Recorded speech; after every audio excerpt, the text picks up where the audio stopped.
Eskerrik asko, lehenbizi, eskerrik asko Euskaltzaindia, gu bezalako enpresa arabar txiki batean figatzeagatik eta gonbitea egiteagatik. Egia zaneko impresionatuta nago, Euskaltzaindiara etorri, Bilbora, jartzeatik Patxi Zabalet aurrean. Bueno, saiatuko gara.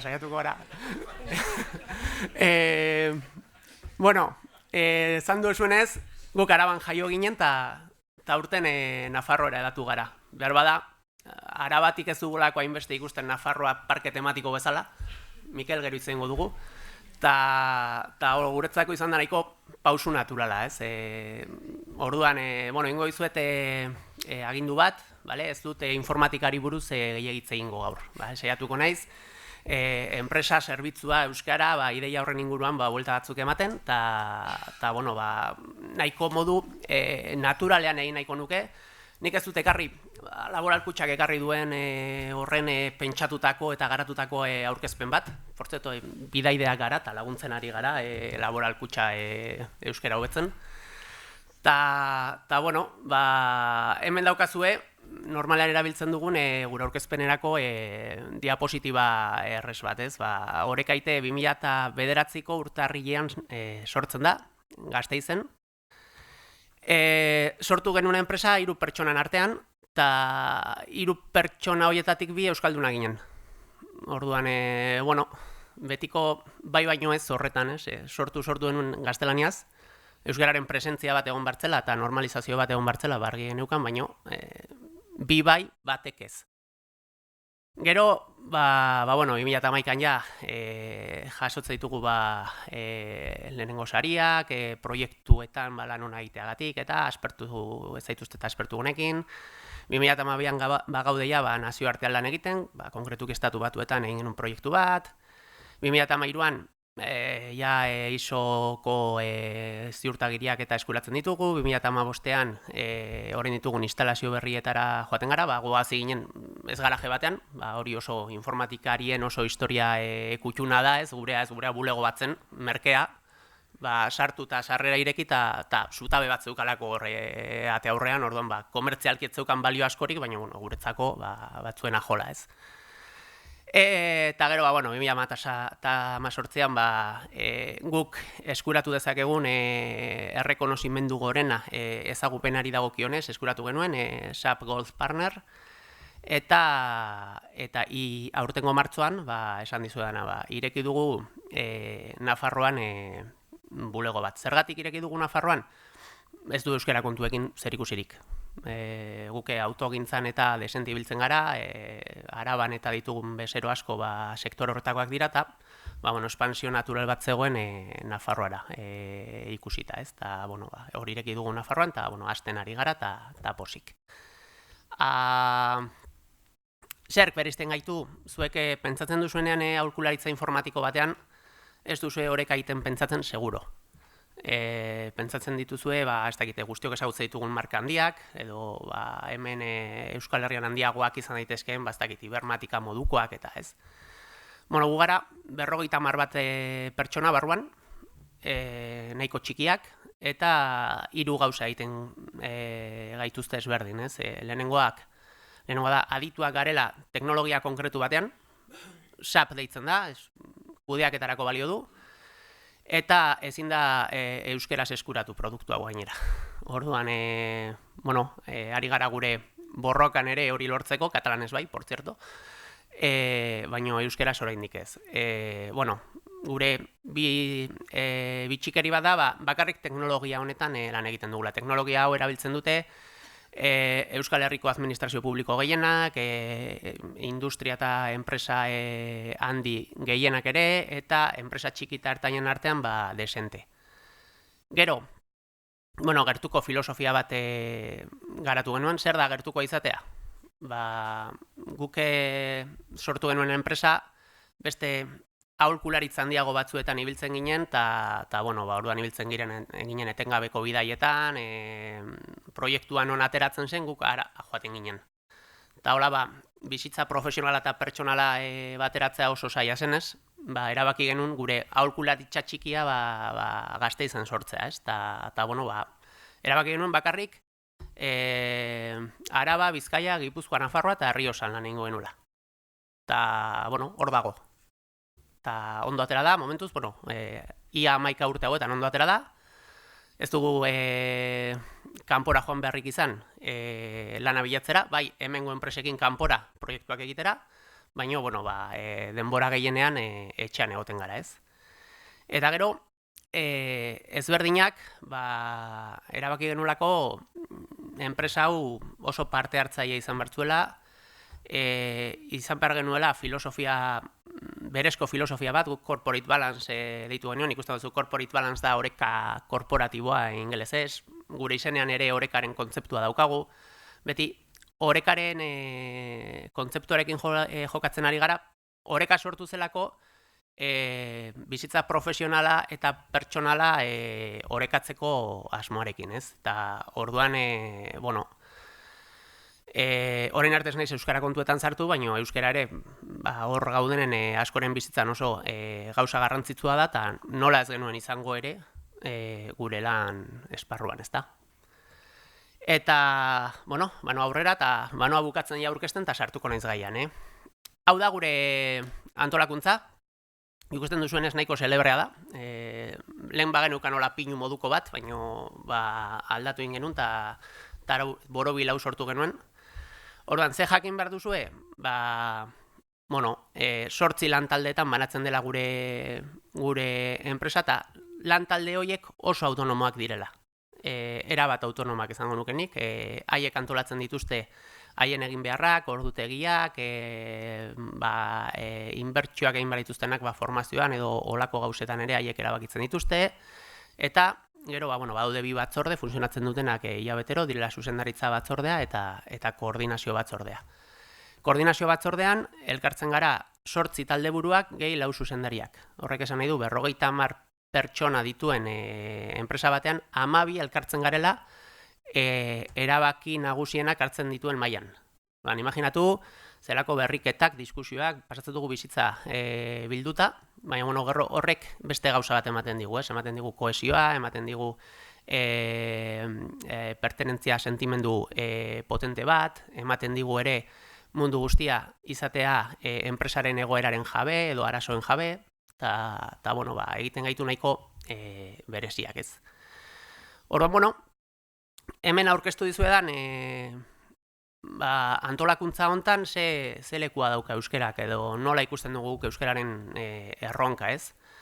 Eta, bat falta zait, baino, informatikarien gauzak egite ditugu, sinistu. Vale, orduan, nik lehenengo nahiko nuke zuekin partekatu galdera bat, orekaite alden esperientzia arrakastatxu bat. Ze, ikuste bat zue gitaraua jartzen du hori, esperientzia arrakastatxuak, ez? Eta gero askoren artean jartzen du gurea. Eta, bueno, guk oin dela bi urte, justo 2 urte, egin genuen neurketa bat, gero erakutziko dizuete sati bat. Eta, egindako ez, azkenengo soziolinguistika inkestan Araban, ematen du gure gizartearen 12,2 euskalduna dena. 2017an Araban bakarrik egun den, orduan datu hauek balekoak dira. Eta erabilera 5,6koa. Guk neurtu genuen gurean, eta ateratzen zitzaigun euskaldun kopurua 54koa zela, eta erabilera 12,2koa. Nik hori daukat lehenengo zalantza, ez arrakasta alda 12,2ko erabilera. Hor bakoitzak izango du bere pentsatzeko modua, ez? Baina azkenean datu objektibo bat da, Arabako gizarteko datuak bikoizten direla orekan. Zergatik, ez, da egin barreko galdera. Eta, jarri gara pentsatzera, eta atera ditugu 3 faktore, guk uste dugunak egite dutela euskera kontuetan nabarmentzea gure enpresa, Arabako beste enpresa batzuen gainetik, ez? Orduan, nik uste dut faktore hori garrantzitsuena hemen ikusten duzuena dela. Gaur egun orekan bataz besteko adina 33,6 urtekoa da. Eta, horrek esan nahi du, gure langile gehienak 80. hamarkadan jaioak direla, ikastolen garapenaren ostean. Ja, laboral kutxak eman da zituen kredituak, ikastolak funtzionatzen ari ziren, Orduan, gure jendea jun ginen ikastoletara, eta, bueno, orduan guretzako euskera normala izan da, naiz eta arabarrak izan, edo orain kasu honetan nafarrak ere baditugun, ez? Eta orduan, hau ez da berez orekaren meritua, ez enpresa bezala ikusi dezakeguna zer, baizik eta guk elikatzen garen lekutik, azkenean dela Arabako gizartea batez ere, eta orain ere Nafarrokoa, hortik etortzen zaigun lehen gaia, pertsonak, badatozela askotan, seriez badakarretela euskara, ez? 5 minutu, soberan. Bigarren faktorea garrantzitsua dena, ez dakit nori entzun dio da lehen, berandu etorri naiz, konturatu bazet hemen aurretik pasatu naiz guztiek ikusteko. Eta norbaitek esan du, nola konbentzitu dezakegun enpresako zuzendaritza euskara planak bultzatzeko edo antzeko zerbait. Nik uste dut hori dela gure bigarren faktorean. Guk hasieratik ikusi dugu erabat normala euskerari leku bat egin behar zitzaiola, eta euskararen egoera normalizatzeagatik ahalegin bat egin behar zela orekan. Eta gu zuzendaritzan gaude.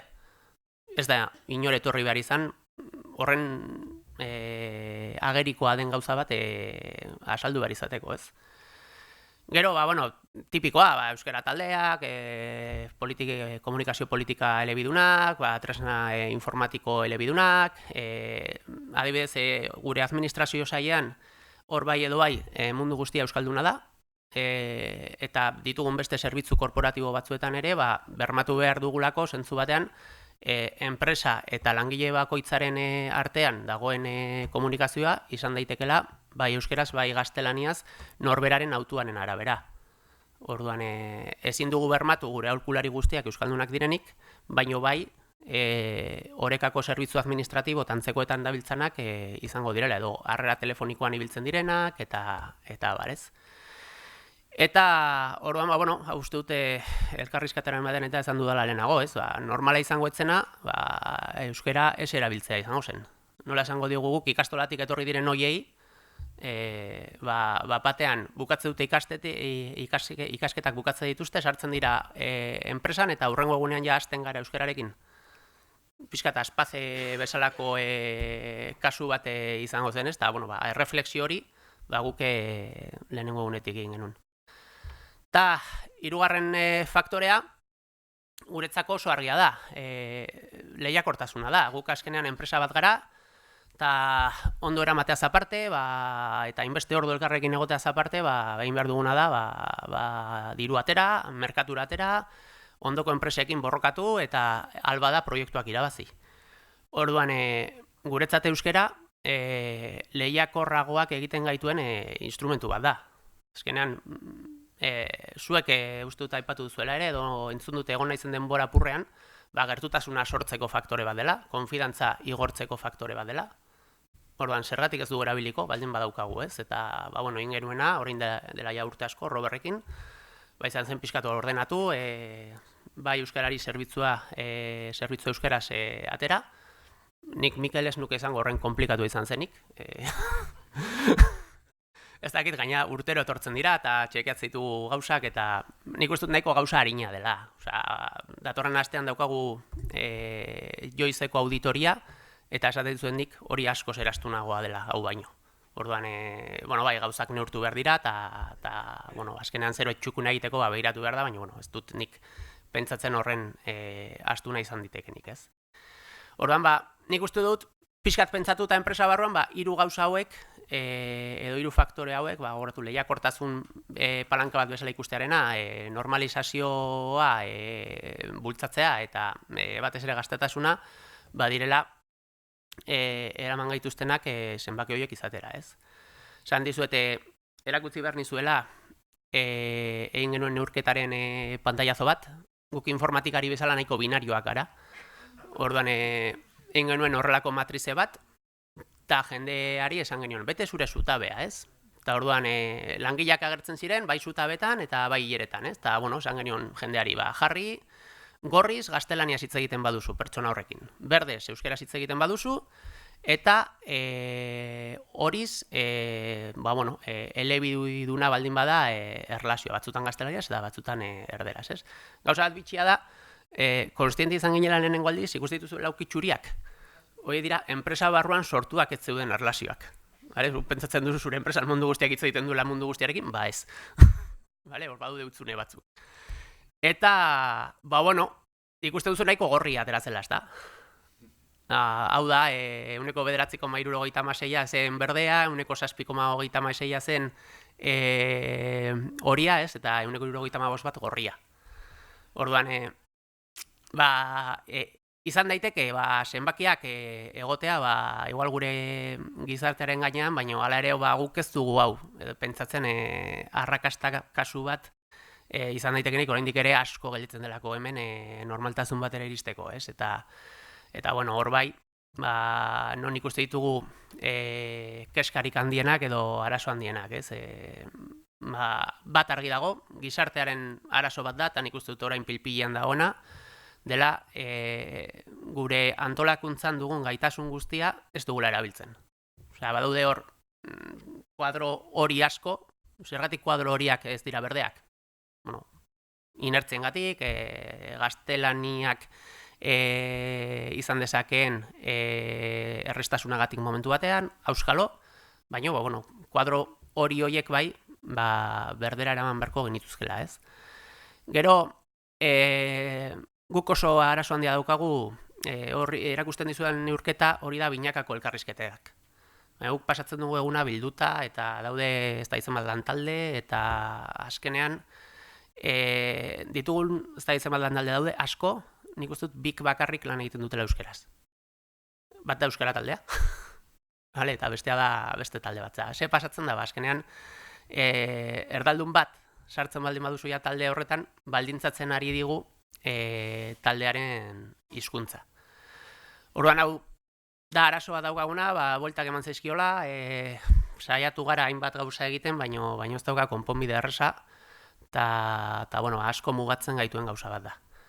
Eta azkenik beste gauza bat nabaritu duguna, azkenengo hilabete hauetan, da, ez dakit figatu zareten, langabezi tasa dagoela oso baju, eta gu berez mugitzen gara oso sektore konkretuan. Osea, guk bilatze ditugu unibertsitatetik edo heziketa profesionaletik ateratzen diren gazteak, eta ikasketa, informatikarloko ikasketak edo antzekoak egin dituztenak. Gazte horiek momentu honetan daukate nahiko erresa lana topatzeko. Eta orain ja, lehen ematen genuen kurtso bat eta etortzen zitzizkigun 20. Orain joan behar gara guk unibertsitatera, bigarren mailatik klaseak ematera, gero ekartzeko gurekin, dualean, erakarri alizateko, ez? Orain hori gure paradigma aldatu da, eta arazoak izaten ari ditugu jende euskalduna topatzeko eta edo behintzat lehengo neurrian, ez? Orduan, hiru gauza dira keskatzen gaituztenak, eta, zuekin partekatu nahi nituen. Eta besterik ez, imaginatut 5 minutuak joan direla, ez?